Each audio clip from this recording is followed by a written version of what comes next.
All right. Woosah, breathe in, breathe out. Just like riding a bike, except I don't know how to ride a bike. I never learned.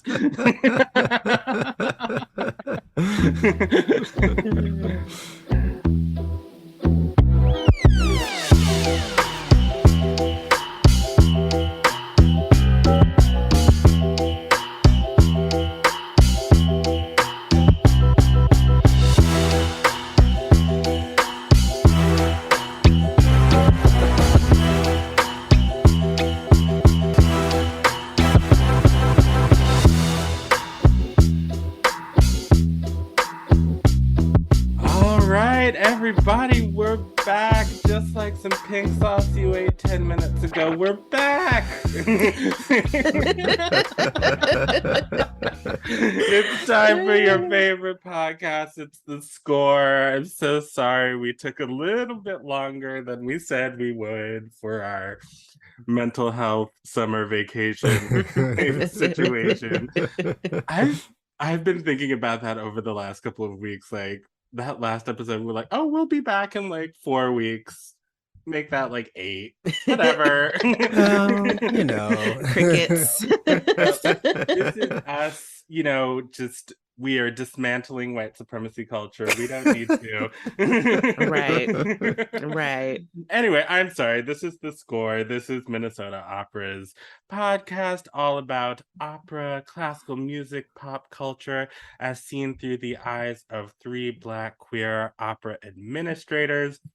My name is Rocky Jones. As always, I'm the EDI director here at Minnesota Opera, and I am joined by my 2 incredible co-hosts who I have missed seeing on my Zoom for all summer.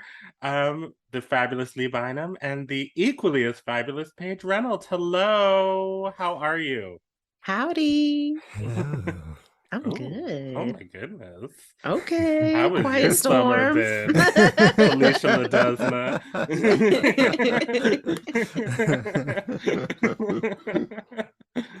So how's everybody's summer been? Lee, what have you been up to? Well, I've been working. It is summer in name only, but it's been a good one. The weather hasn't been as brutal as last year. Mm-hmm. And I guess the other really happy thing, and I think I talked about it on the podcast, or maybe I was just complaining about it in real life. But do you remember last summer there were these red bugs and they were Yes. everywhere. Oh, they were Yes. awful. I know what you were Awful. talking about. Yes, I forget haven't their seen one names. all summer though. I Haven't don't seen remember one. any red bugs. You don't. You should have been in this part of town because you would have. They were everywhere. Like, Yeah. Were they like biting? no, they were No. just invasive. Oh. Like, I would walk into my building, and there are I say it like y'all will come over here. There are columns in front of my building, and there were like they had swarmed it in like Ew. yes, but it wasn't just the building, it was trees, cars, just everything. I live right by the river. There it's fairly wooded for it to be downtown. So maybe we're just closer to nature, but they were all over the place and like you would walk out of the double doors to go outside and they'd just be everywhere. And there was one day I was at work, I came in and I was chatting with someone and there was one in my hair. When I tell you I wanted to walk out of the Opera Center into my apartment, pack my bags, and move back to New York in that moment, I mean it. It was awful. But I haven't seen one this summer, and I'm not knocking on anything. I don't even have any wood in this room. Let's just hope they don't come back. I am not a bug person. I'm sure this is quite a shock. Well, who is a bug person? Are there bug people? There are. Yes. Somebody has to study them. And one of my closest friends is a zoologist of sort, and she studies birds and bugs and loves them. I'm with her on the birds, not so much on the bugs, though. That is so cool. I wanted to be a zoologist when I was growing up. It's never too Love late.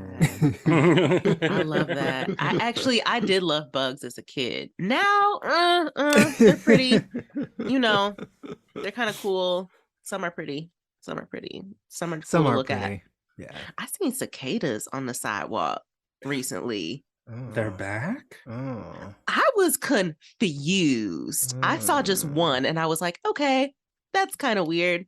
But then I saw another one like a couple days later or something while walking my dog and was like, what we not finna do? Not that. Minnesota? Not today. That sounded real apocalyptic. Yeah. It does. I mean, it's not too far north, I guess, because we had cicadas in Michigan. Mm-hmm. Oh, that's right, y'all did. Yeah. I remember seeing them like sticking themselves to my grandma's front bushes around her yard. Oh. Well, But here, that don't seem right, y'all. That don't seem right. That don't seem right. I don't like it.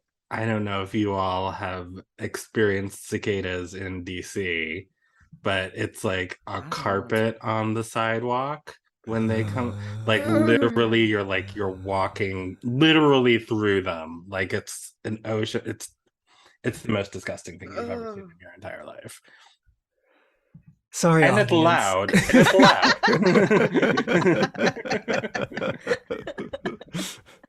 loud.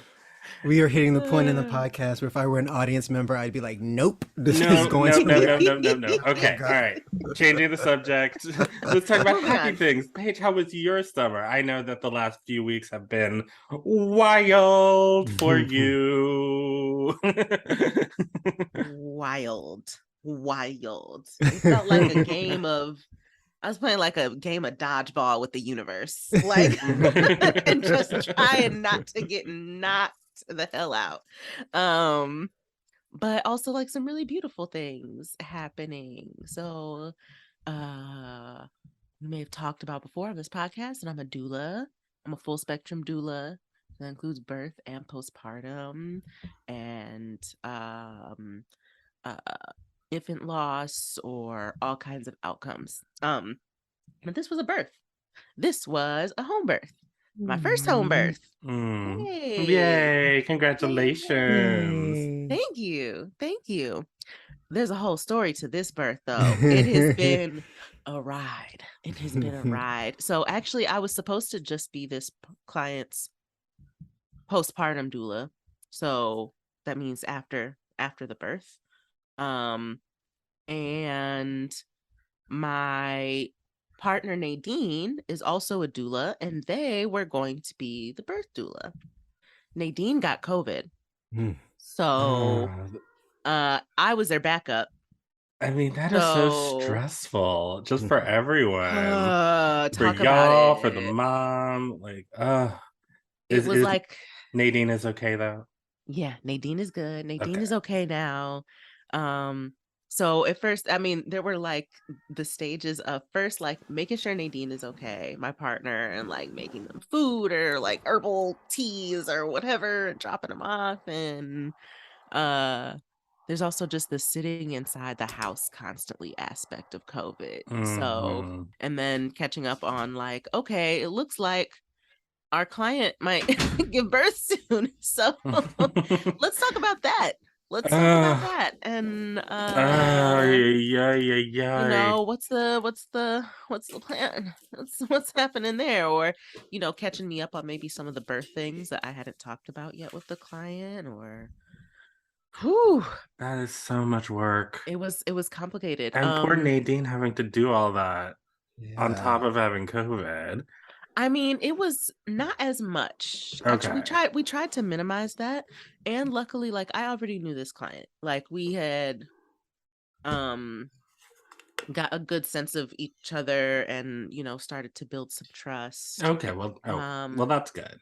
Yeah, it was a little I had to go over there and like do things like helping get labor started. Some people have like a lot of start and stop, you know, with contractions and stuff like that. And It can be a little impatient, just like wanting the baby to come, wanting active labor to be here, or maybe it's uncomfortable sometimes. Maybe the baby is positioned funny. So, Nadine has some more experience with stuff like that, and they were like sending me suggestions of like things to do with the client, like sending me voice messages and like videos and so it was all that, and it was like a lot of start and stop. Like, is the baby gonna come? Is the baby gonna come? My clients, and it's on call time. So if my client messages me at 3 a.m., like I think it might be time. I don't know, or contractions are real strong right now. Then I'm like, okay, let me just stay up. And it's like staying up for an hour or an hour and a half or something like that, and then realizing, okay, I think we're good. Let me go back to sleep. Let me get a nap. So yeah, it was just a lot of that, exhausting, but a beautiful delivery, beautiful home birth delivery, seeing midwives in action. Oh gosh, I feel like I've been talking about this a long time, but like the birth was incredible. And let's just say that like midwives are amazing. There's a reason that humanity has relied upon them to safely bring babies over for like thousands upon thousands of years. The baby had just had a moment of like getting like stuck in the birth canal kind of. It was like his shoulder. It was like one of his shoulders was like against the hip bone. It was like lodged there. Yeah. So I watched the midwives just calmly be like, okay, this is what's happening. Okay, we need you to turn on your back right now. Like, actually, it was all happened very fast. Like, they had the person turn on her back. No, turn on her hands and knees first, and like push to try to get the baby to maybe turn or something. And the midwives are like applying pressure to like in different ways to help maneuver the baby out, because also it's like its head is partially out at this point. Wow. Yes, I know. That is stressful. It was stressful, and I'm also like, birth is such an incredible process. This is why I do this. And then they were like, just quickly, this all happened very quickly, and like the mother kind of had to like move from one position to the next. We had her turn on her back, and like we held her knees up to her chest, and like she pushed that way, and we turned her back over on her hands and knees, and she pushed that way. And then one of the midwives like reached under and like kind of like put pressure on the belly to get the baby unstuck and to move like out through the birth canal and be born. And that was also first time seeing a baby need like a little bit more help to breathe, get started breathing and stuff like that. Because of the, a little bit of a rough ride. So that's a moment that's like just a little intense. I wouldn't say scary, but it's still one of those where like everyone's like kind of waiting for the baby to get breathing and all of that. And it was beautiful. It was amazing. Midwives, man. Midwives. Doulas as well. Oh, thank you. And mothers. Let's shout out everybody who's working hard today. That part, mothers. This story makes me want to just like call my mom right now and be like, sorry. Well, I'm just gonna shout out my grandmother. It was her birthday yesterday, so happy birthday, Grandma. Happy birthday, Grandma. But no, I was saying before we started recording, like y'all two, like two doulas in love, y'all need a reality show. Yeah. Like for real. I'm trying to think of a name. Like do you love me? No, that's not good. Keep on working. We'll Keep work. workshopping it. We'll Yeah. workshop that. Yeah. Now I gotta have. That's a good idea, though. Me and Bay gotta have a conversation about how they feel about media and TV. Because this is a story, honey. This is a story. 2 Black queer doulas at that. Yep. And thanks, Rocky. Love and birth. Birthing love.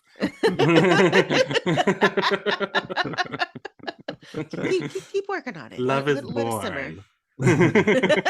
Born to love. Oh, Born to love. Born to love. Okay. Oh, I Okay. kinda like that. Yeah, right.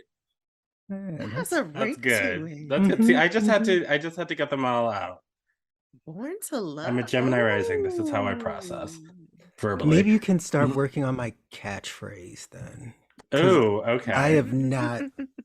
Nothing has been suitable, apparently, according to certain people I'm married to. Every time I come up with one, he's like, "No, that sounds crazy." Keep trying to make fetch happen. I'm just thinking, I'm like buying them something by the numbers. That's where my mind immediately. Oh! You're going a very different. See, I always try to go to adverbs because everything has my name in it. But apparently, that is very cheesy. So I should be thinking a little more by the numbers. Okay. Yeah. That might have legs. I'm gonna play around with it. Well, see, that's why they pay me the big bucks.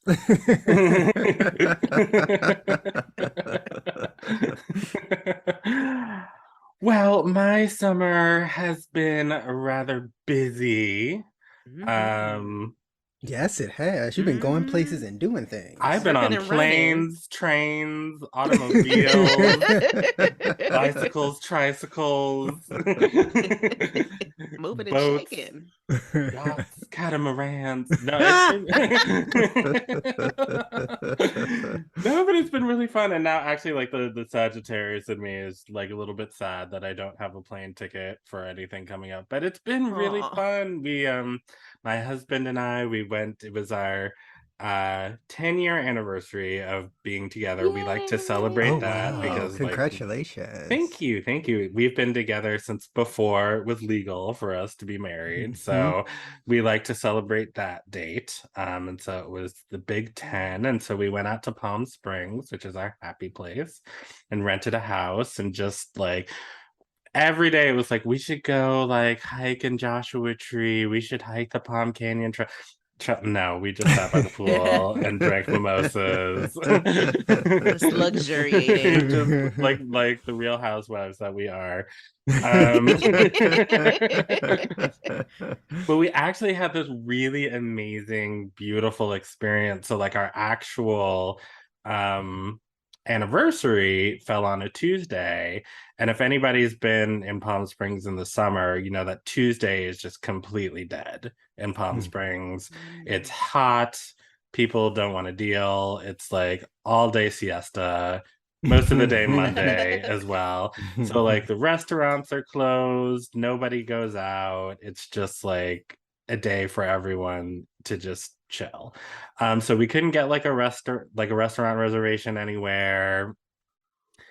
And we were just like, well, what can we do here at the house? And like, we're kind of like undercover hippies. And so we invited this woman to come over and do a sound bath in the living room. And it was amazing. Now I think I want to be a sound bath practitioner. I think I want to get all the crystal quartz bowls because they're all tuned to like different chakras. And before she was like, so it was literally like we're in the living room and she's like, 3 feet away from us.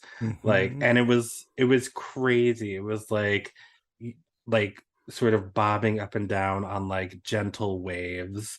And she was like, yeah, you might like start to see things, you might see colors, you might see images, you might feel the energy of people. And I was definitely feeling like some like kind of maternal energy kind of surrounding me.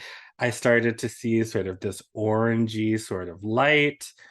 And then I was just like, oh, well, like it's we're in Palm Springs in the middle of the day. Well, no, like the curtains were closed. There's no like sun roof or whatever you call that. Skylight, that's the word.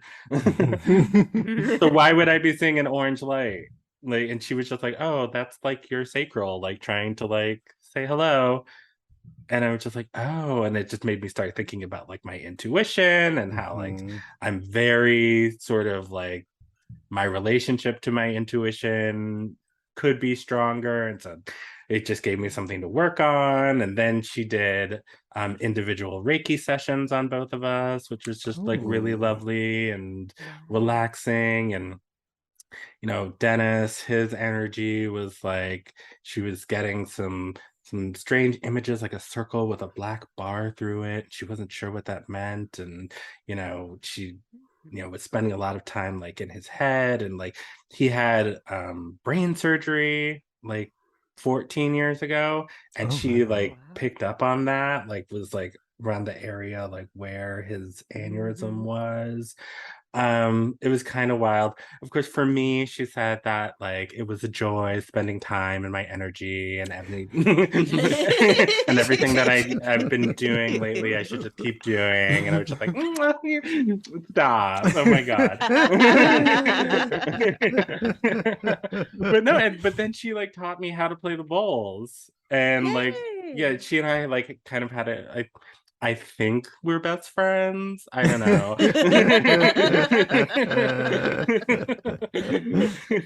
But I'm seriously considering like buying the bowls and like perhaps like taking some classes and becoming a sound bath practitioner because it was fun. I And it know a was person just of color here who does it. really Yes. And does sound baths. I'm gonna hook y'all up. This is okay. happening. No, I want to I love it. learn. I want to get a gong. I want to get all of the things, the rugs, yeah. It's gonna be a thing. It's gonna be great. And then I hired massage therapists to come over after. So we just had this day of just like energy work and pampering, and it was fabulous. And then we came home and Dennis got COVID, and that was not fun. Oh. Yes. Yes. But somehow I never got it. I don't understand how. I was very exposed. So I guess thank God for small favors, I guess. But then once he was recovered, then we went to Lake Tahoe for a 5-day excursion with his entire family. 20 Bless people, your heart. plus an Bless infant, your soul. Bless one your house, heart. 5 bathrooms. Yeah. It was Emilia was like, you know, oh, I hope you had a relaxing vacation. I was like, I don't think relaxing's the word I would use for that. But no, it was fine. And his family's great. And we had a good time, but it was just like, it was just a lot. It was just a lot of energy, just like 20 loud Italians and an infant in one house.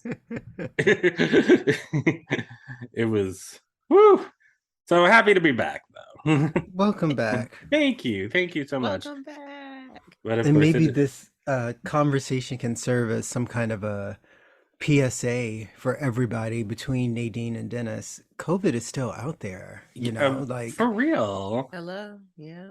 Look, the CDC can say whatever they want. Exactly. The CDC is just out here just like, you know, tongue kiss a stranger on the bus. It's cool. Like, like, what are you talking about? Girl, what are you doing? Like, it's so crazy to me. But I mean, out in the world, good God, what a crazy roller coaster of a summer it has been. How are you guys okay?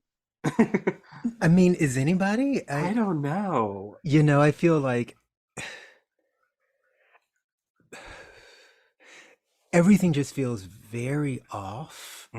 Everything feels kind of off. You know, I was reading the news this morning about a certain former president, scare quotes noted, that the papers he took with him were for like the nuclear codes or something.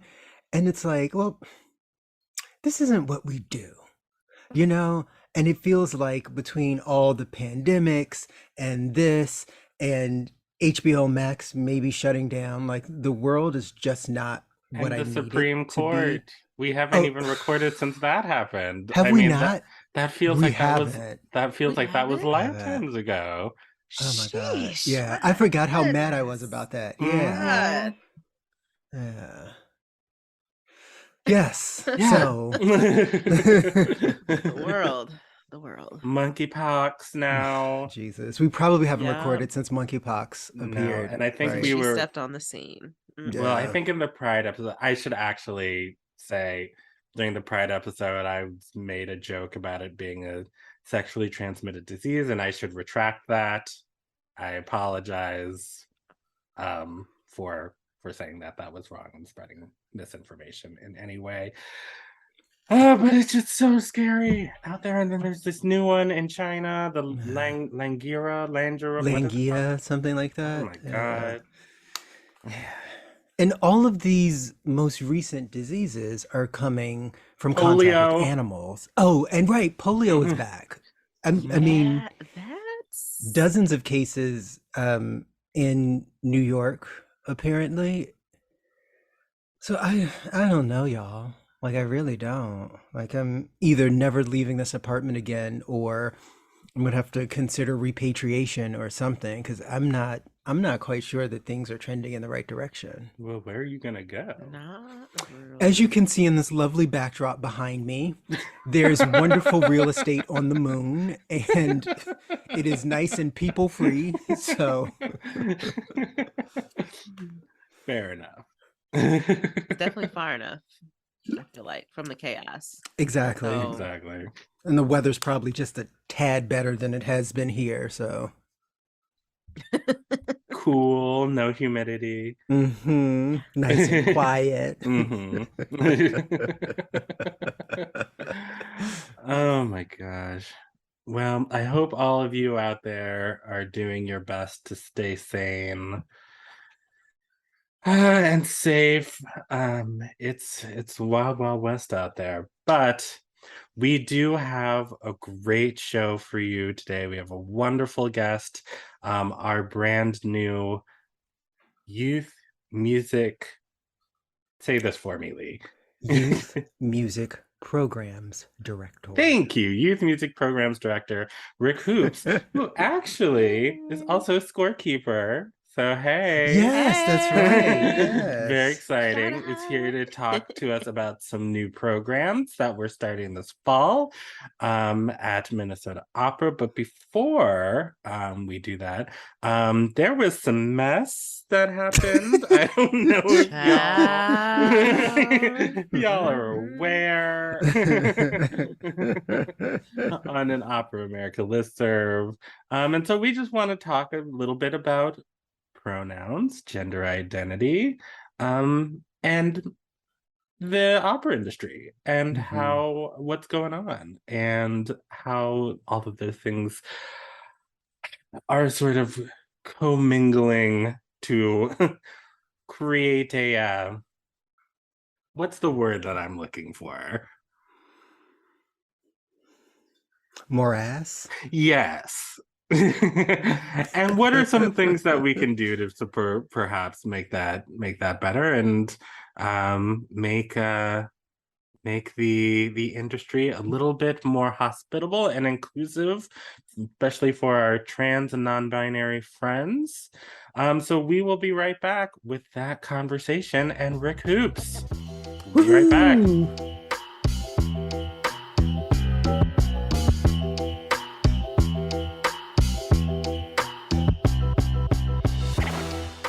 And we're back. Thank you for sticking with us through that break. And we wanted to chat just a little bit about something that happened last month via Opera America's professional development listserv. And before we talk too much about the thing itself, I'll give a little bit of context for those of you who don't know what Opera America is.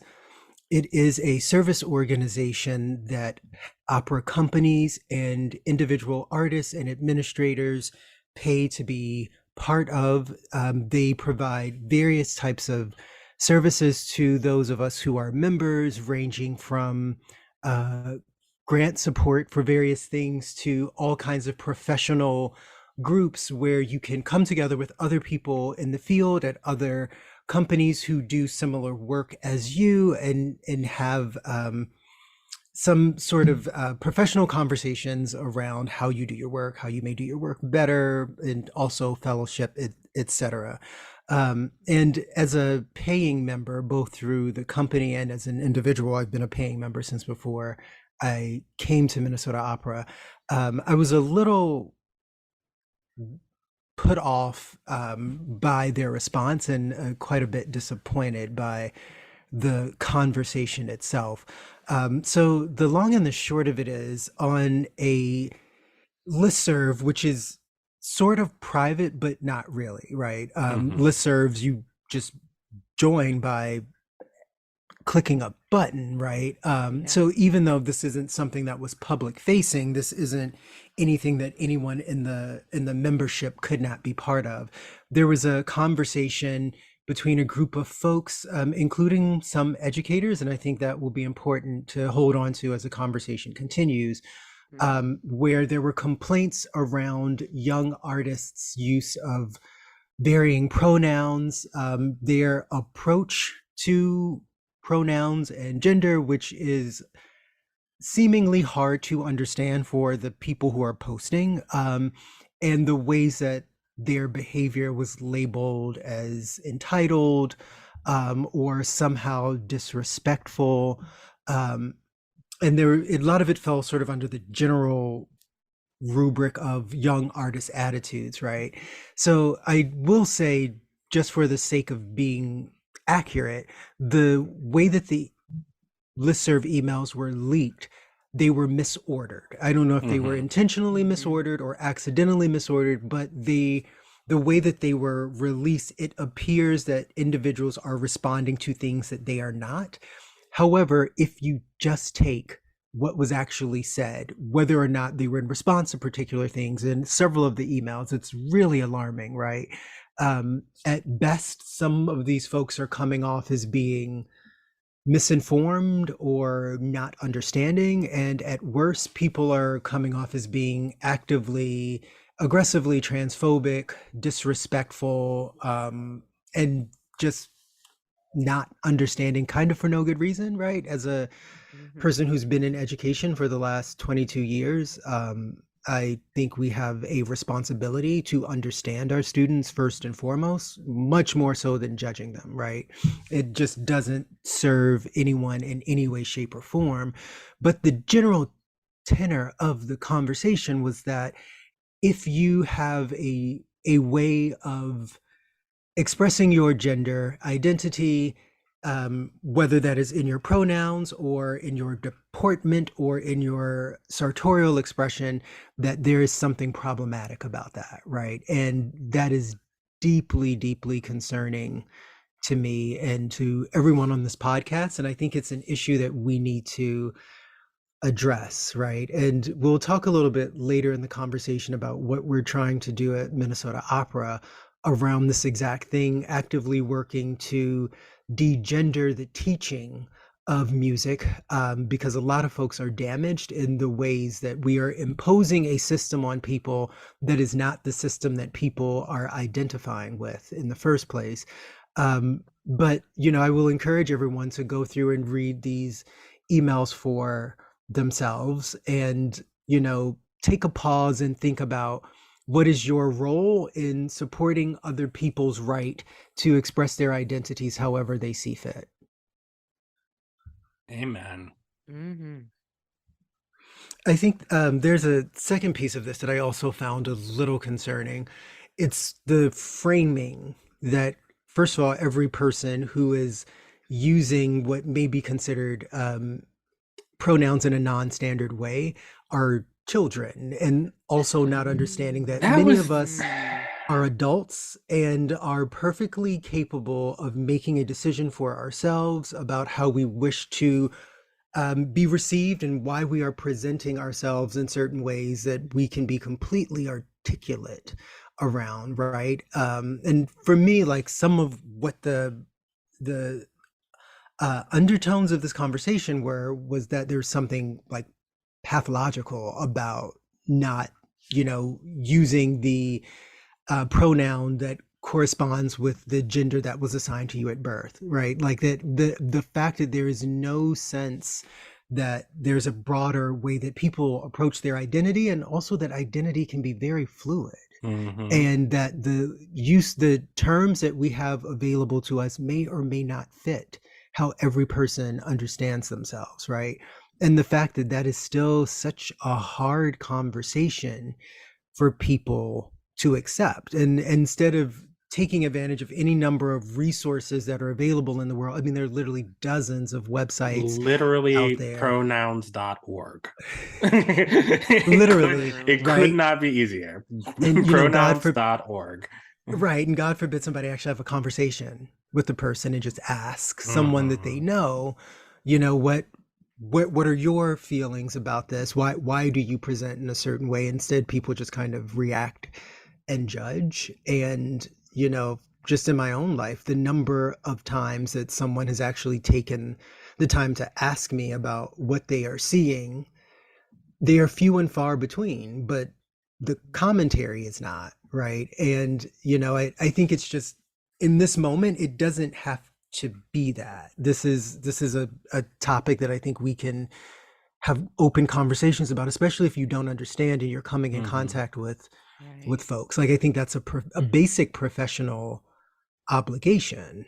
So I don't know, I was really disappointed by how openly people were having this conversation, didn't even have sense enough to be embarrassed by some of the things that they were saying. They were just blatantly intolerant and mean-spirited in some instances, and that's a thing I will encourage our colleagues to pause and reflect on, because it's not necessary.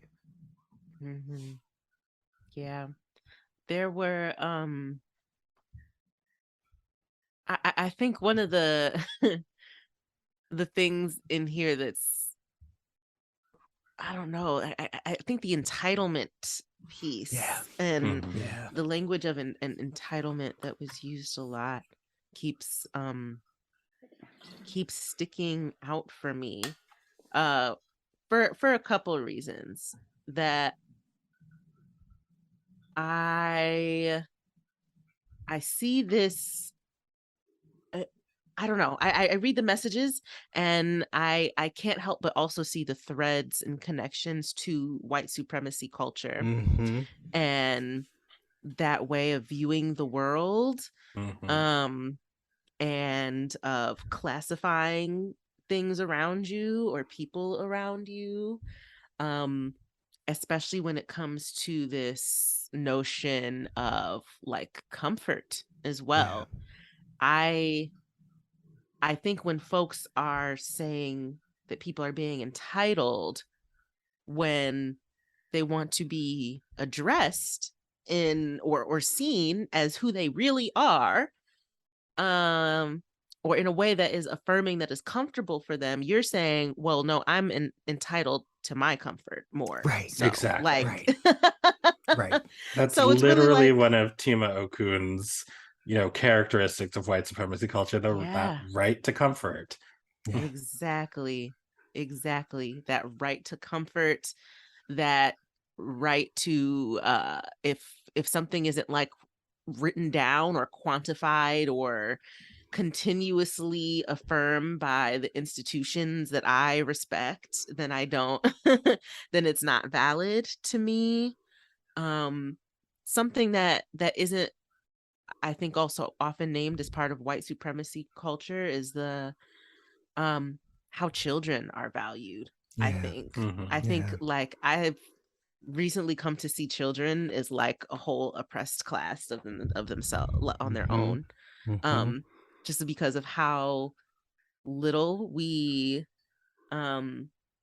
value their like consent, the things that they say about themselves. We really take advantage of the fact that they are younger and cannot navigate the world yet in the way with the autonomy that an adult does. Um, and that is like really frustrating to see here when I think when we talk about like justice or equity and inclusion, we need to talk about how people of culture. I was gonna say people of color, but it came out as people of culture, and I was like, okay, let's go with That it. works Well, okay. Let's go with it. Have often a completely different view of children, like they're your future, they're the pillars of your society. You honor from when they're a young age who they're saying that they are.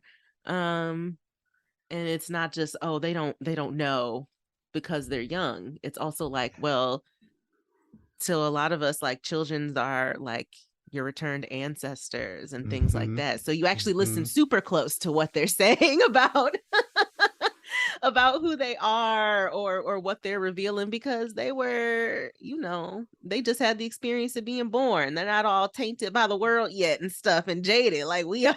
So it just, I couldn't help but see the whiteness of it all as well, Mhm. to not respect someone who they say that they are in general, and not respecting because they are a child. Sounds very I can't even think of the word. It's bleak though. It's definitely that. It's bleak that there are folks in education, especially with that attitude.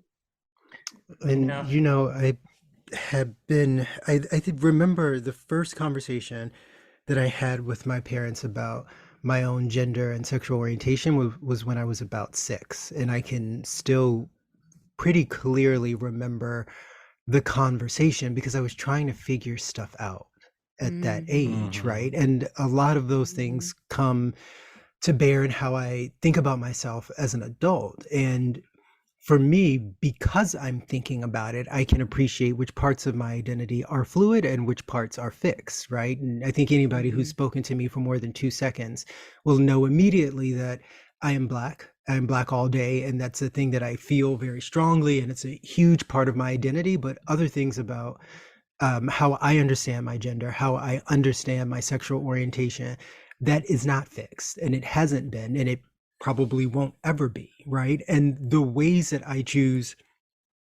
to express that are well considered and have to do with where I feel like I am inside of my own body and where I am in the world. And I don't know that it costs anybody something to just respect whatever pronoun I wish to use in a given moment, or if I'm saying, I am a gay man or a queer person or any number of other ways that I feel like identifying in a given moment, that I get to do that, right? That's my right as a 100%. human. 100%. And that's the thing that like sort of gets me. This idea that like, you could be presented with some new information and feel like it's okay to just act exactly the same in the face of this new information. I will sit here, I'll say, I consider myself a cisgender man. I feel like my gender identity matches up with the sex that I was assigned at birth. I didn't understand what that was, what that meant for a long time, but I learned. I had to learn. And I remember, like, even like up into my 20s, like, it was something that, like, cis privilege, it was something that I didn't even like really think about until I moved in with a transgender woman. And I had to start relearning from her. Shout out to Jean. Like learning from her, like about her experience and her journey with her gender identity and why she chooses the pronouns that she chooses. And of course, I asked some, in retrospect, embarrassingly dumb questions.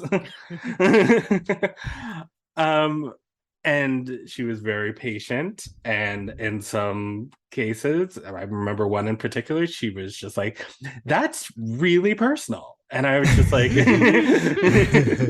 like, you are asking about my private parts right now. That's wild. And I just had to sit there with that. And I had to like sit in my own awkwardness and apologize and clean up for my mess and say thank you for making me realize how stupid what I just said to you was. And it just feels like there's so many people who are just not able. It goes back to this right to comfort thing, where it's like you could just sit down and you could just ask the question, like, what are the pronouns that you would like me to use when talking to or about you?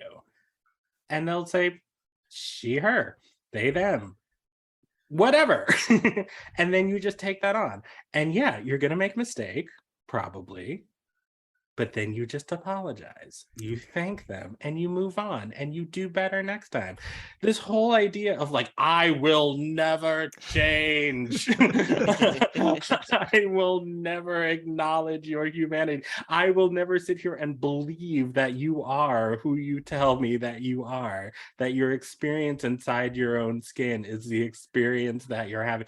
To me, it's just mind-boggling. And this idea that like adults, full-grown adults, who've gone through this world, who have experienced all the trials and tribulations of being a human in 2022, do not understand that when they are asking you to address them with third person pronouns, don't know what they're talking about. Yeah, the binary, it's a thing. We all grew up in this white supremacist culture, but it's our responsibility to unlearn all of that so that we can actually like move forward and progress and make life better, make art better for all of us. And it's just like, oh, it just drives me crazy. It just drives me crazy. It really does. I'm sorry. Now I'm ranting. I think there's also a thing that happens so often, especially, I mean, okay, with anything polarizing, but I think I see it a lot when it comes to discussions of gender, of just like feeling like, it's always something of trying to change my lifestyle, or we just don't do that, or I just don't do that. A man is a man, as a woman is a woman here in this house, and that. Like, I need to stress something. Respecting someone's gender identity and their pronouns or how they see themselves does not impact you in any way. Like nobody is asking you to actually change how you see yourself. Exactly. I come up against this when people talk about affirming language in birth work as well. People saying, well, why do we have to use inclusive language? What do you mean chest feeding? Why? It is women who give birth, women, women, women. And I'm like, nobody is saying that you cannot be a woman. Yeah. Nobody is saying that you cannot say women's rights, who run the world, girls, whatever you want to say. Like, you can stand up proudly in being a woman, use your she, her pronouns all day long. No one is trying to take that away from you. We're asking that for people who do not have that experience of their gender identity, that you be respectful so that their needs can be met, so that everyone can feel seen, everyone's needs can be met. Like, it's not that hard to just use inclusive language and then go back to relishing in being a woman or a man or being cisgender and heterosexual. Congratulations. That you still have to respect me though. That's all we're talking about. It's just, I'm sorry, go ahead, Rocky. No, well, I was just going to say, just because it connects to some of what we were talking about in the earlier segment about the Supreme Court, the number of people in this society who feel like their personal identities are somehow wrapped up in what other people's choices are. Like, I can't make it make sense in my head. Like, there's so many things. It's like, why on earth do you care about how I'm referring to myself? Like, I can't even follow the logic can't. of where someone is coming from. And I think, Well, and I mean this, it's like you're asking me to do an extra thing. yeah, and it's like, am I? You know, like, and I don't mean this rhetorically. Like, if someone actually has an explanation about why it's the thing that people like don't want to do other than intolerance, like, I would really like to hear it because I'm a solutions oriented person, right? So I feel like if there's like actually a thing to explain, then I wish someone would explain it to me, because in the absence of it, it just makes people seem hateful and lazy, right? Like I mean, it's I one extra really, question. I really honestly think, like, in my like dealings with other cis people, it really does seem like it's a combination of just kind of ignorance and laziness. It really is. Yeah. Like, Mm, it's just like you are asking me to like do an extra thing, go an extra step, like make my brain mm, stop for a second. It's like, well, this person's wearing a dress, and so therefore there is she. So I'm just gonna say she. When it's like, yo, you use third person pronouns all the time. You walk into a room and there's a jacket on the chair. You say, mm. oh, look, someone left their jacket. You do it all the time. And you All the don't even time. think about it. All But the like this time. whole thing, it just reminds me of, I don't know if you've seen this meme that's been going around, but it's a park bench, and there's a white mask presenting person sitting on the park bench, and a brown femme presenting person walks up to the bench and is like, I'm something, I would like to sit on the bench. So I feel like in this case it's like, I'm non-binary, I would like to sit on the bench. And then the next panel is the white person on the ground going, no, no, now I can't be a man anymore. That's exactly it. That's I exactly. feel like I honestly feel like it's that people get mad about, it's not just that they want it, like, I think, yeah, no, it's that definitely that there's a laziness of not wanting to unpack or think, and it's specifically like not wanting to, I think, accept some things about their notions of gender or what Mhm. they thought gender and sexuality was. They were just like, Mhm. but to acknowledge that you are non-binary means that I have to acknowledge that there is a binary and acknowledge that people can be outside of it.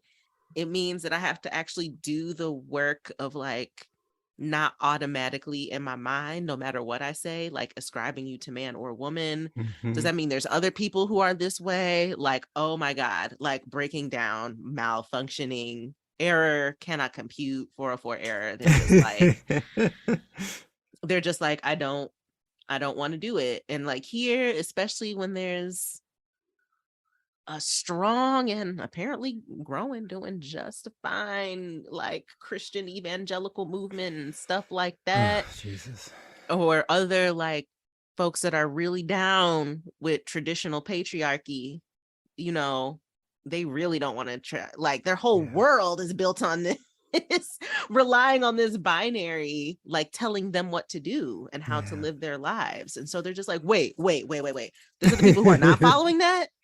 Hold on. Like, you not just sticking to this man woman script? Like, what is that like? That sounds scary. That sounds wrong. I don't I don't even want to think about what that's like, and feels in a way related to, we were talking about that Instagram post I made Mhm. where Yes. Mhm. so I posted like a few memes. One was like Whitney You sure Houston with did. some sunglasses on, looking annoyed in an interview. Another one was like Kid Cudi, like with his hand on his chin, holding a blunt, looking very like, like American, very like, mm-hmm. There were some funny, faces of people all basically saying like either I'm unamused or you are really missing the mark in whatever you're saying right now. And I was like, this is my face when I tell people my pronoun, that I'm pronoun flexible, or I use they them and she her, and they constantly only use she. um Yeah. And yeah, Lee and I went gulp. Well,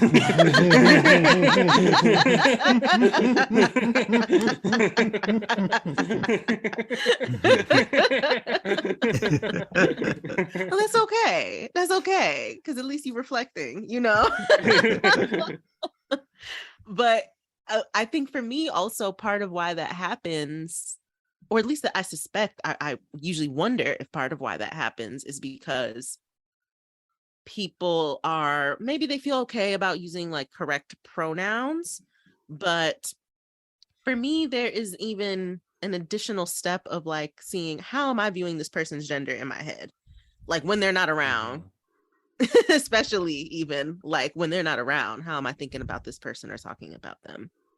And that's really where I find the place to like really transform my perception of them.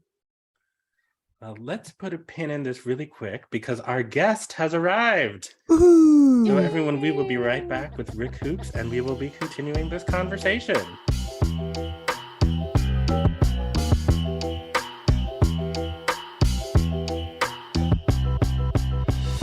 All right, everybody, thank you so much for sticking with us. We are now joined by the fabulous Rick Hoops. Welcome to the show, Rick. Woo! Thank you. Thank you for having me. So Rick Hoops is a new employee here at Minnesota Opera. They are the youth music programs director, and came to us this spring. They have taught for the last 5 years from individual lessons to large classroom settings, engaging with students from 4 to 65 years old. Rick has developed inclusive programming that centers the experiences of queer, trans, disabled, and global majority students. Additionally, Rick has worked extensively as a youth theater music director, has led arts education programming, and has engaged critically with vocal pedagogies for young people. Rick graduated from St. Olaf College with a Bachelor of Music and Vocal Performance and a Bachelor of Arts in Theater, double major, okay, as well as a minor in Women's and Gender Studies. Rick also studied Italian at, I'm gonna butcher this, studied at Italian at Università degli Studi di Urbino. You killed it, yes. And German at Universität Wien. Super close. Nice. University of Vienna, I'm guessing. Yes. And currently is completing a Master of Professional Studies in Arts and Cultural Leadership at the University of Minnesota, and just got their EDI certificate from that same institution. So congratulations. Thank you. And welcome to the show. We're so excited to have you and have you as part of our team here on the Impact Department. It's so cool to have you. And they're a scorekeeper. Yes, I love the podcast. I listen to every episode. I've gone back even before the recent ones, and I've listened back a little bit because I just love the format. It's so great. Oh, thank you. Some of those early episodes were a little crunchy, but thank you. Said with love. Said with love.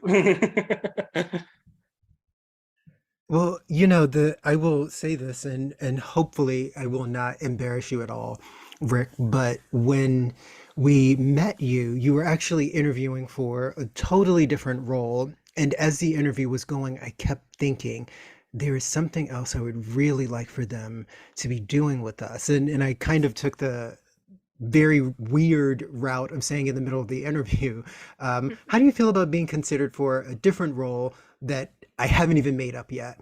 Because as I was listening to you, I kept having this feeling of, I wish we could go back in time 30 years ago when I was in middle school and really started working on my own singing in a more formalized way, and wishing I had a teacher like you who is expressing those kinds of sensitivities. We've sort of joked a little bit about it on the show that growing up I had a higher voice. I suppose I still do. And, in middle school, always singing with the girls, right, was not a super comfortable thing as it was. And then the ways that teachers perhaps were expressing their own discomfort with it, right, made me, the hyper visibility wasn't great. And then the fact that there were always complications in casting, and that being sort of placed on my body also wasn't good, right? And I internalized a lot of stuff simply because folks didn't have the information to guide me or other students or themselves in a way. And I think the only reason that I just didn't give up singing, which was so fraught at the time, was because I was so damn good at it, to be perfectly honest. So I Well, thought about when excuse me. well, I mean, the Be truth is just the honest. truth Be sometimes. honest with yourself. I know. Never that. So when we met you and you came in and you were expressing certain things, I'd already been thinking about this program and where we wanted to go with it. And I really knew that I wanted your brain power, your perspectives, your expertise lent to how we were going to hopefully open this up for a very significant portion of the kids who grow up performing, right? And so many of us feel that. So I kind of wanted to just give you an opportunity to talk a little bit about what has informed your perspectives, and maybe sharing some of these perspectives with our audience. Yeah, thank you so much. That was very sweet. A lot of what I try to do as a teacher is informed by my experience with teachers in the past and the teachers I wish I had had and did not. I had some wonderful teachers, but it was a long time before I experienced a positive queer role model. And I don't really think I ever experienced a queer singing teacher in my history. So that led me to feeling really stuck in like a highly feminine performance. Like I am a coloratura soprano, so I sing this like crazy high rep, and there's kind of this assumption that I'm supposed to look or act a certain way. And that through college kind of got me stuck in a performance and a gender identity really that didn't align with who I am. And I think the pandemic let a lot of people experience their gender in a new way, and I am one of those people. So a lot has changed, and it's really informed my teaching. Something I have been developing is it's now like 11 pages long, but it's a resource for kind of guiding teachers and directors and arts administrators in how we can approach these things without making students feel othered, because that's something I experienced a lot, and I think a lot of queer students experience is not feeling like they really belong in any spaces, and they have to kind of tiptoe around their identities for fear of not being taken seriously, not getting the roles. So something that I really recommend for teachers is just challenging the language that you have been taught. We hear a lot of male voice, female voice, but that's not even biologically accurate. Like we have intersex people that exist in the world who at birth are not able to be identified as male or female. And there are scholars who have written for many years that we actually need 5 to 6 biological categories of sex. So really we already can extrapolate that the false dichotomy of biological sex needs to be like challenged in a big way. So instead of using, male voice, female voice, men's chorus, women's chorus, we can rely on our Fach framework that we already have, just making it a little more flexible, not pressuring people to gender themselves a certain way based on Fach. Even the idea of having like boy sopranos, right, is kind of problematic, because maybe they're not boys, maybe they're just sopranos and they don't look the way you expect them to look, and that's okay. So I think that's probably one of my biggest recommendations for teachers that can actually be really easy if we just take the time to make ourselves relearn something a little bit. But I think that's where people really have a hold up, is they're not willing to relearn. There's a lot of defensiveness in the expertise they feel they have, and their expertise is not flexible, which I think is a big problem. So we were actually just talking about that in the previous segment, that inflexibility. And where do you think that stems from? long line of everyone teaching the same way, I think has a lot to do with it. There's a lot of pressure in opera to kind of get through these stages. You know, you're supposed to go to college, win competitions, go to grad school, win more competitions, and go off and be in a young artist program and be really successful. You know, there's like this pressure. And then the people who have followed that path are our teachers, and their knowledge is really valuable. But at the same time, there are ways that they have been taught that were probably damaging to them in ways they don't understand. And now what I think we see is students are identifying those things that have been harmful, and they're kind of calling them out and saying, actually, that doesn't relate to my experience, so I'd prefer we didn't use that exercise, or you didn't explain it that way, like that doesn't connect with me. And I think that's where that defensiveness can come in, and that inflexibility is because, well, that's how they were taught, you know, like what's wrong with that? Like I turned out really well, I did really well in this industry, so this is how it happens. But I think we just need to kind of adjust that and understand that everybody's path to success is different, and also what even is success. Like we can all follow different paths and still be successful. We don't need to all be taught the same things the same way. So yeah, I think it's just kind of an entrenched method of teaching that we've had for a very long time in opera and classical music in general. I also, I think about, I mean, maybe because we've heard so much about like challenging, especially teaching norms across the board, and like from everything from elementary school to music education everywhere. How do like where does intersectionality come into this for you? And what you've been developing, or even in your own life experience, and that can be with gender and disability, with gender and race, with gender and class, all of that, of course, is always present in the classroom as well. So how's that coming up for you so far? Yeah, I think for me, as I've been making this resource, I've been trying to form it in a way that it can be applied to other forms of justice work, because my original framework is for queer justice and in vocal music organizations. But I really think that a lot of the recommendations I'm making can be transferred to other forms of justice work. For example, I have a big section about asking our students for consent before we have them do something, or before we touch them. I don't even touch my students almost ever, because I think it's, you know, you have to have a very clear conversation about why and where and what it's going to do. Or even something like mirror work, right? Like someone looking in the mirror and being asked to look in the mirror by their teacher and just experience their body.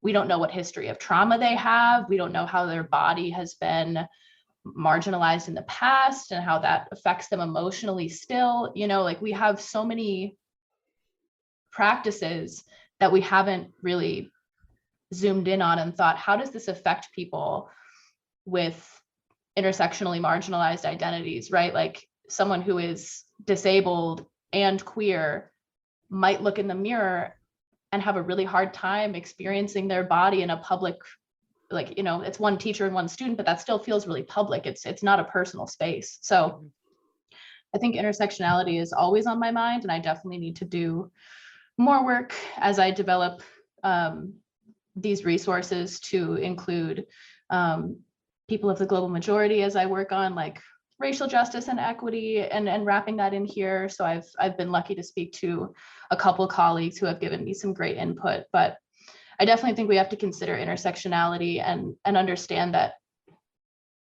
justice work can really be connected to each other. So justice for one group of people can really translate into justice for a lot more groups of people. Yeah, definitely. And, you know, to your earlier point, some of my doctoral work concerned the history of vocal pedagogy and also the history of conservatory programs. And really, one of the takeaways is that in the last, 130 years, the ways that we teach have not changed, like whatsoever, right? We could go back to the first decade of the 20th century and it will feel very, very similar to, how I experienced music education in college and to how you experience it as well, Rick. And some of the thinking behind Youth Opera Studio and Youth Opera Circle are two new classes have been pulling away from the gender and pulling away from the racialized pieces as well. And Rick is team teaching that with two other folks, Sarah Sawyer, who's been with us for a number of years, and Jared Miller, who has also taught with us for the last couple of years. And if there are things that you can share about some of how you're thinking about Youth Opera Studio and Youth Opera Circle as opportunities to do that differently, it would be great to hear that in advance of the auditions on August 29th. Ooh. Absolutely. It's been a really exciting process to be part of this curriculum development. And I think where I've been coming from is really making sure that we can dig in, but also zoom out and see how things can affect students. So in designing even our audition forms, right? Thinking about what questions can we ask? What questions do we need to ask again in different spaces? Like, how can we engage with students in a way where they can be open with us? And also, how can we engage with parents and the community to make them feel like this is a good place to send their students that's going to be welcoming?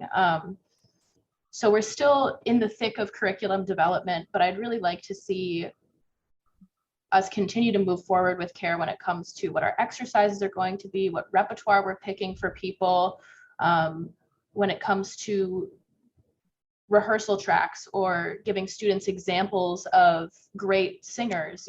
Which singers are we putting in front of them, right? We don't have to keep putting the same singers in front of them over and over again. So just continuing to move forward in a way where we're really considering all aspects of our decisions. What is the impact really going to be on a variety of different groups of people? Because I've experienced a lot of, classes myself or looking at curriculums that I've taught through other places. And I feel like that amount of attention just hasn't been put in. And I think that's, square one. How can we really make inclusive, equitable, accessible, diverse spaces? We have to be that considerate from the get-go. We can't just change or adapt when we're asked to. We have to kind of anticipate what the best practice for right now is going to be. And I think that's something that we're doing and are going to continue doing as we develop Youth Opera Circle and Youth Opera Studio. So if there are any parents out there that feel like this is the program for their child, so you mentioned that auditions are August 29th. How can people get involved or sign their kid up for auditions? Well, I believe there is an audition form that is live now. Lee, do you know where that has been posted or who they can email to get access to that form? Absolutely. Our very capable manager of our education programs, Faye Chen, can answer all of your questions, and you can reach Faye at ychen@mnopera.org. A big shout out to Faye, who's been doing the Herculean task of keeping the trains moving as trying they to coordinate need to. all of us and doing it with a smile as well. So very, very excited for the work that all four of you have been putting in, and also to Pablo Siqueiros, who formerly was with the company, whose really thoughtful leadership of the programs for the 2 years prior has really helped us to get to a place where this dream of mine is now a reality for young folks in the Twin Cities. So yeah, super, super excited about it. It is exciting. Truly, truly exciting. I cannot wait to see how it all goes down, because it's going to be fantastic. I know, I'm like Sooner than we just think. waiting. Yes. I know it feels like it's so far away, but then I'm gonna blink and it's like, oh my gosh, we have to pick rep for everyone now. It's gonna be so soon. It's already like tomorrow. I know, Truly. seriously. I didn't want to say that, but yeah. Well, Rick, this has been illuminating, and so excited for the work that you are embarking upon. Cannot wait to see everything that happens in the next few months, the next few years, and hopefully this makes a huge impact when it comes to opera education, because I just think it has the potential to just be something that's really special, really exciting, really, really changes the game. So I really want to thank you so much for being here with us and sharing all of your insights. Thank you for having me. And yeah, I feel like we can really make a big impact with this program, even if it just impacts like one young singer. Like That's enough. that's enough of an impact. So Absolutely. I think we're on the right track. But I think it has the potential to do a lot more than that, and so that's what has me really excited. So thank you so much, Rick, once again for being with us, and we will be right back with our favorite segment, Pure Black Joy. We'll be right back.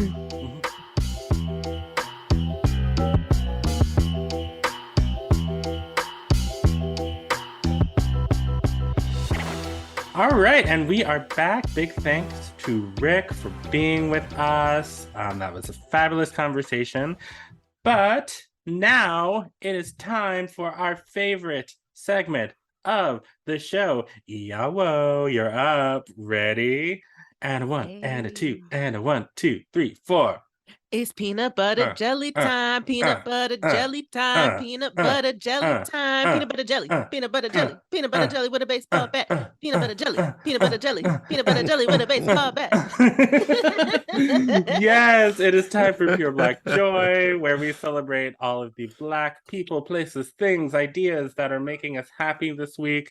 I think it goes without saying, y'all, we are in the middle of the Renaissance.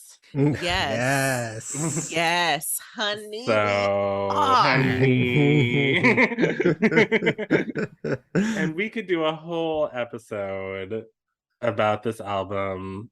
And maybe we will. Truly could. I mean, obviously, I think it is a masterpiece. I think it is sublime. It is. Yeah. It's everything. Wow. Like, I don't even it's hard to put it. So have your feelings about Break My Soul changed at all, Lee, now that the album is out? No, but perhaps this is a great segue to my Pure Black Joy. Oh, okay. Because it is related to the House of Queens Vogue remix, which is my absolute joy. I just have to say, like, the idea of giving flowers to people while they are still around and acknowledging the sort of artistic through line that has created Beyonce's aesthetic and just people that she likes. And on that remix where she gives so much acknowledgement to a group of Black women who have been really critical to my own development as an artist and just as a person who listens to music, that song made me so happy, especially the fact that she dropped Sister Rosetta Tharpe's name, you know, like little bits like that. The fact that she said Grace Jones and Aaliyah twice, like those kinds of acknowledgements meant a lot to me, as did the pure honey existence and Ma Renee getting her flowers, you know, 35 years after her death. I was very, very happy and surprised by that. Like, it was the middle of the night and I was texting people and I was really expecting to get cussed out because you're not supposed to text people after like midnight. But other friends of mine were also listening at the same time and having exactly the same reaction. Miss Honey was a Miss formative Honey. song in our college years when we discovered it. So yeah, the album, it hit me in all the places it needed to, and I'm planning to do a thing with it myself. More details coming soon. Okay. Ooh, okay. All right. It was definitely the homage paid in it that just got to me too. Uh, like I feel like I don't know. I feel like we got a different view. We got like a different kind of view into what Beyonce listens to Mm-hmm. Mm-hmm. Mm-hmm. Mm-hmm. and what she's been rocking with. Mm-hmm. I was like, oh, I feel like I know you in a different way, B. Mhm. Like, especially as I listened to it multiple times, like the layers, I was just like, oh, okay, girl. Okay. Okay, girl. You tapped in some ways that I did not know. And just the different genres of like electronic music, black electronic music Mhm. Mhm. that she explored. I love when someone can do a clear mixture of putting their spin on it and keeping things like to that simple like essence. Like this is straight up gonna sound like Chicago house. Mhm. I'm gonna put some stank on it later, but like let me just like give it to you straight for a minute. Or I it was just so good. Just so good. And the third thing that I loved about it was that to me, to fully understand it, it had to be an embodied experience. You have to let yourself dance to it. Yes. Mhm. You Yes. have to. Yes. I didn't fully get it until I danced to it. Until I had to I really let loose, and I would just had the speakers with the good bass on it and just let your whole body start bobbing. And yeah. So if you think if you ain't really rocking with it yet, try dancing to it. Mhm. Mhm. If anyone out there is not a believer yet, just try it. Just try it and see how you feel.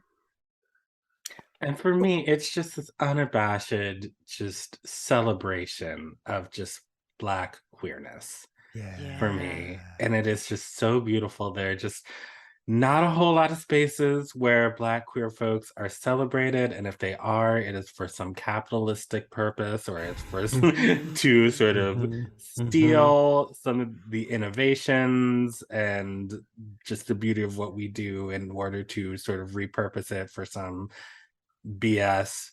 But like here is just this pure, beautiful distillation, just this look at this beautiful culture over here Yeah. and dance and enjoy and learn about the history, learn about some of these artists, learn about like why this is such a special, and it just made me as a queer Black person just feel so seen and so Yes. loved. Yes.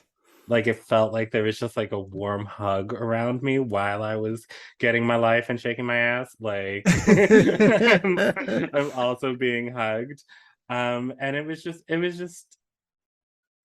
uh, it's just perfect. I think it's perfect, but Unless you're Khalees, this has been a very good album for Child. you. I mean, I empathize with Khalees, but I'm still gonna get my life. I mean, I'm gonna dance, girl. I don't know what to tell you. I I'm gonna don't know dance. what to tell you. the alacrity with which she responded to that, I have to say it just kind of tickled me just a little bit. So, well, but I do have a petty streak. I think most people don't know that about me.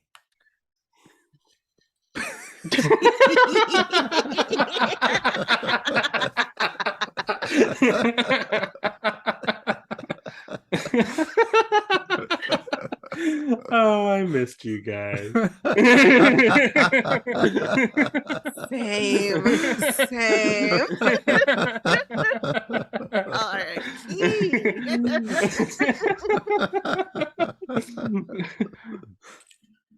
Well, you did that, Beyonce. Mhm. You did that. And if you are listening, you are more than welcome to be on the show. Reach out to Emilia. We will get you scheduled. It'll be great. You will not regret it. Oh, we should mention we have a new member of the Score family. Because fabulous, and it's like a full circle moment. Yes, it is. The very first guest that we had on the show, the amazing Emilia Mettenbrink, is now working with us full time. Yay! She's working here with us, helping us out with the Score, helping us out with EDI work at the company. And it's been a couple of weeks now, and it's been fabulous. She's fabulous. Pure Black joy. And we are so happy to have her. So welcome, Emilia. Yay! Yay! I mean, she's not here, but I'm assuming she's listening.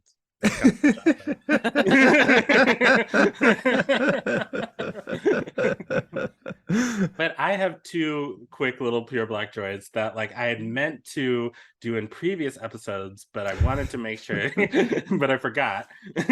And I wanted to make sure that we shouted these folks out. So first and foremost, I don't know if you all are either of you, you're on TikTok page, right? I am not. No. You're not? Oh, I thought you were. Oh, never mind. I'm intentionally not. It would take up too much time, honey. Yes, too much time. It is scrolling. But there is a creator on there whose name is Alexis Nikole Nelson. I believe she goes by Alexis Nikole on there, and she is an urban forager. I know her. I know who she is. Yeah, no, she's amazing. And her videos are incredible, entertaining, informative, educational. Like, oh, yeah, okay, cool. And she just like sort of walks down the street in her neighborhood and she's like, you can eat that. You can not eat that. Let's take this home and let's make a fabulous recipe with it. I think she lives in Columbus, Ohio, I believe. And she's amassed over 3 million views or subscribers to her channel, and girlfriend just won a James Beard Award. She did. The Are you Oscars serious? Of food. Yes. Wow. Incredible. Congratulations, Alexis. Yes. So congratulations to her. And then my other one, so I saw a tweet the other day and it reminded me of this, but it was a picture of Victor Newman from The Young and the Restless. And it was like, do you think Victor Newman knows like how like generations of Black children he has raised? How many generations? Because it's so true. It's like everyone's mom or grandma or auntie, especially during the summer, you were over their house. It was like 12:30 on the East Coast, time to watch Young and the Restless, and Victor and Nikki and Jabot Cosmetics. Jabot Cosmetics, yes. So what I did not know though is, so the Daytime Emmys were a few weeks ago. For the first time ever in the history of the Daytime Emmys, a Black woman won Best Actress. Yes, she did. In a drama series. This year, her name is Mishael Morgan, and she plays Amanda Sinclair on The Young and the Restless. And I was like, okay, you go, Michelle. I don't know. I haven't watched it in years. Like my mom used to watch Young and the Restless and she would tape it on the VCR. And then after dinner, we would sit on the couch and watch it. But I guess Amanda Sinclair is up to some juicy business up in Genoa City, right? Wisconsin. But she is from Trinidad originally. Hey, okay. Yes. And now she is Emmy Award winner. So shout out to Mishael Morgan. Yeah, congratulations, Michelle. Congrats. We love to see it. Mm-hmm. Yeah. Paige. Is it my turn? It is your turn. Well, I think It's funny you brought up Emmys, because I think we also haven't talked about how Abbott Elementary Yes. is doing in the awards so far, or at least the nominations so far. Speaking of talented West Indian actresses, like, wow. I mean, also like deserved. yeah, totally, Mhm. totally deserved. yeah. And I'm hoping that there's lots of wins there. So I just want to say congratulations to Quinta Yes. again. I feel like Yes. we've had to say congratulations to her like 3 times on this show so far. And I love that. I love that so much. And the other day, I saw Quinta in like an Oil of Olay commercial. Yes, she did do that. And I was like, Yes. girl, look at you. Really? Yes. She's all like, look at Okay. my skin, touch it. Yes. Oil of Olay. Shout out to I was especially happy to see actually Janelle James nominated because her comedic genius on that show is it is out of this world. So her character is one of the best on TV right now, just for the sheer stupidness of it. Like, it's wonderful. She is a fool. She is a fool. Like, that's how you know somebody's funny in my family, when you say a fool. Like, she is so freaking funny. I really hope she wins. And even if she doesn't, like, we're gonna see a lot more from her. Yeah, I can absolutely. Yeah, she's a star. She pops off the screen. Yeah, she does. Absolutely. She's a scene stealer. Mhm. Like, so yeah, shout out to them. That's my pure Black joy. Well, congratulations to all of those incredible Black women that we just highlighted. Mhm. Fantastic. And I think that's going to be our show for this week. So we promise we'll be back on a regular-ish time. I think right. You're traveling and doing stuff, but like we'll make it work. It'll be good. But we want to thank you all so much for listening. Our social media channels are coming soon. Woo-hoo! Yay! So look out for that. But in the meantime, if you want to get in touch with us, the score at mnopera.org, please write to us and let us know what you think about any and all of that. Beyonce's people, did you hear that? Hear that? Yes. Hear that email? Parkwood. Okay, write it down. Hello, Parkwood. I want one of those Ivy Park boxes, please. Cute. It would be so cute. And as always, rate us, give us those 5 stars, honey, please. 5, 5. Write some words if you feel so inclined. Subscribe on your favorite podcatcher, and tell all of your friends about us in case they need some pure Black joy in their lives as well. So I think that's it.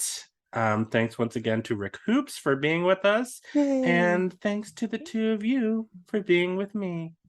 Always. Aw, thanks. Any words of wisdom Thanks, before we go?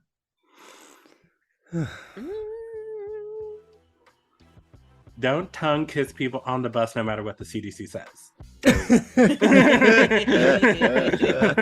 That's mine. Wash your hands. Wash your Don't touch your hands. mouth. Don't Wear touch your your eyes. Mhm. Yep. Especially in public. Hands away from face. All those things. All those things. Yep. All right. Well, we love you guys. We will see you in 2 weeks. All right. Bye, America. Bye. And India and everyone else. Miss Honey.